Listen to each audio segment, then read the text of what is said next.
Caner Universe, it's Caner Tip Tuesday, and today, hey, this cane move against a firearm. But before we jump into that, as always, a warm welcome. And if you're here for the first time, before we both forget, if you love the content, go ahead and hit the subscribe button and the little bell icon so that you don't miss any future content. Avail yourself. You have 2 free resources, the most important one being that no-cost cane clarity call. Just text the CCC to the number on the screen, and in less than 24 hours, we will be on a phone call with you discussing why it is that you're even watching this video, what interests you about the cane culture, answering all your questions. It's going to save you tons of time, funds, and frustration. More importantly, you will learn how it is that you can get cane trained right in the comfort of wherever you reside. And also, you have private Facebook groups that are now open to the public. Go ahead and request entry, and they will let you right in.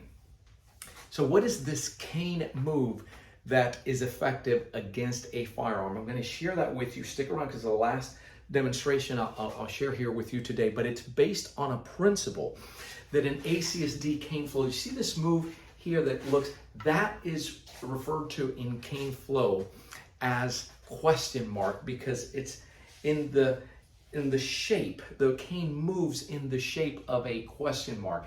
And it goes unnoticed by those. So you might see, I don't have a lot of room here, but you might see some handling going on. See, there it is again, that a question mark pattern, and then it come back with that reverse grip PS3, and it continues in a flow. To the untrained eye, you have no idea what this is, but notice that the movement is here, whether it's done with one hand or 2 hands. It is a principle in ACSD where the cane teaches the empty hand. If we were going to do this, with a cane, right? Maybe the attack is coming in here. You see this partitioning movement, and then there's this coming to the inside to hook and then strike. It's designed for close quarters. That's essentially what we're doing. The movement also catches when you have a combination striking to come in, that same movement. And I'm going to move to something that's more forgiving, which is that drone. But don't miss that principle. Those of you that are doing fist flow is the empty hand version of that CaneFlow, already doing it in level 2. And I'm doing this one for our fellow student, Chuck Gray, giving you a shout out because you had a question regarding how it ties into the joint locking. Stick around because it's going to escalate, and I'll show you how that works against a firearm. But essentially, the movements that are coming in here, whether they be clawing movements, whether they are hammer fists, which are used, the joint locking comes in, and you do something like this. Now, I'm using this triangle defense. She went to get through either with a push or grab, and I feed right into the hand. If I go straight back, that's effective. But if I use that question mark principle, which is very short, it's very small here, that quick movement that we do with the cane, that is even more effective because you start bringing it from your center into the triangulation point, and it works fast. See already where I am now, don't move from there. That's this movement, and then you're off to the side and you'd be ready to go ahead and strike. So from here, you're moving in.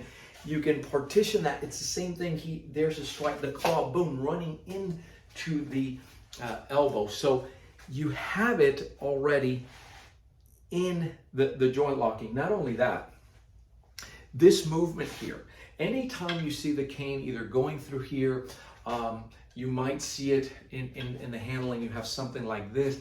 A lot of times you'll see it, the trajectory of the cane and how to see that movement, this movement. It's already showing you, Chuck, by the way, how to come in here and do that joint lock. Whether you're grabbed, 2 hands, you're being pulled, you're dealing with this assailant over here, and he's coming in, bam, you did this, and now this one's, oh, boom. See how that locks up to the center? It's that same movement that has it here. So in CaneFlow, it's already built in. It just needs to be pointed out to you, and it needs to be pointed out to you in terms of an empty hand translation. So what is something like that going to look like if this, God forbid, escalates into that firearm? And I'm not going to get real heavy into this. I'm just going to give you the basics of it. But please understand, just hold the firearm up, that at a distance, she owns that room. Yeah. I have no business. I don't care how long that cane is when she points that at for you to do this, because you're not going to make it. Your best defense against a firearm runs contrary to what the public might, I'm here. It's going to be when it's on me. So from here, I actually prefer that this get lined up with the target, because it gives me the best probability. Now, if you're trained with the tool, and I want you to take a look at the movement. I want you to take a look at that movement, because when it's here, right up on the down, down, down, down, down, down, down, down, down, down, down, right? And I have to use this because when I move, all I'm looking to do is that. It might blow my eardrum, it's loud. This is making contact with the radial nerve and stabilizing while I come in, see, with that.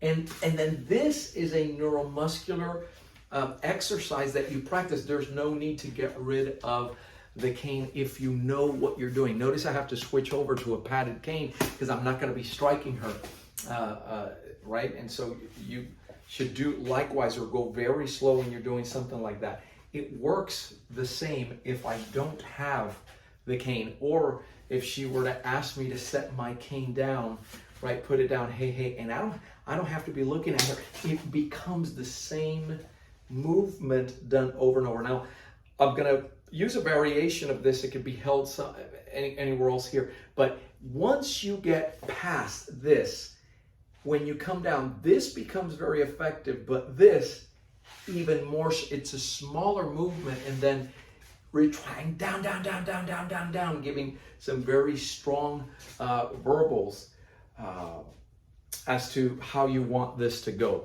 And then you have the whole, by the way, which I'm not getting into now, but I always have to point it out.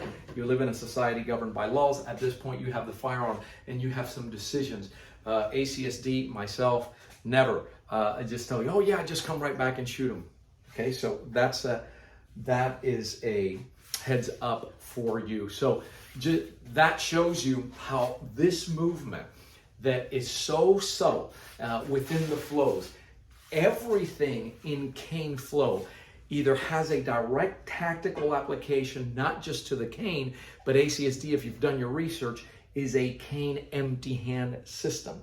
And everything either ties in directly into that. Even if you're coming to this as an artist and you're studying it, as many are coming in now, and you're into the movement and you want it for your health, because all this handling has health benefits, from better balance to brain training, and that'll be the topic of other segments coming in. But it's already, quote unquote, hidden in there. The training just brings it, shows it to you, right? Gives you the keys. How do you start learning all this?